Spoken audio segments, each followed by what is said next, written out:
Os comezos de curso nunca son sinxelos e co comezo da universidade tamén aquí na UDC, na Universidade da Coruña, empezan tamén o problema da saturación dos autobuses para os estudantes. Crees que vas chegar a coller un sitio no autobús? No, vienen muchos buses muy seguidos, pero es verdad que de repente se va un bus que lleva hasta sitio, pero vienen 50 niños juntos, o porque viene un tren, o porque acaban de bajarse de otro autobús, y de repente llegan 50, y claro, tienen que esperar a que llegue el siguiente autobús. Arrepientes de non levantarte 5 minutos antes? No, é que se me estou levantando 5 minutos antes para ir. Por eso, ainda me quedan 45 minutos para a clase. Con canta antelación colles o teu bus? Hai unha hora polo menos.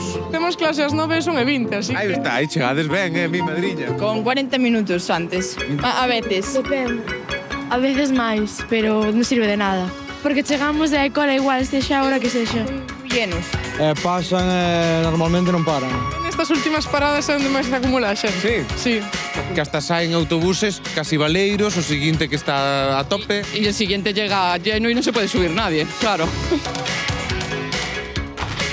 Nós somos afortunados de que atopamos onde sentar, pero normalmente non é o habitual. No, aquí ven sempre cheo, eso que vai un murrote de bus. Pasan 3 ou 4 polo menos hasta que das collido un.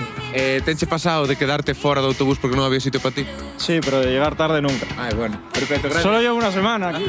Moitas veces tens que venir aquí como sardiñas en lata, pero bueno. Algúna vez vos pasou de que vos tuveste que quedar fora porque non había sitio para vos nese bus a esperar o seguinte? Sí, moitas veces. Claro, tempo a Outro subir. día chovendo, tuve que esperar a 3 autobuses hasta poder subir no tal e ir. Na semana pasada había unha colata ali lonxe de todo e que esa semana non. Pero xe está algo mellor, entón confiamos que sí. Que a universidade acaba de empezar fai nada. Pero tamén el año pasado. É dicir, non é un problema de agora. No, ya viene de antes. Varios anos xa. É así sempre, todos os anos, logo se que verá que vai se calmando a cousa, pero Bueno. bueno. Cando se van dando conta que ir a clase non é tan necesario. Exactamente, pero bueno, non, só ir sempre. Pero bueno, a ver se poñen algún bus. Que solución se poñeríades vos? Poñer máis buses porque os que vayan petadísimos. Mima, pois nada, pura que este acaba de chegar e ainda ten sitio.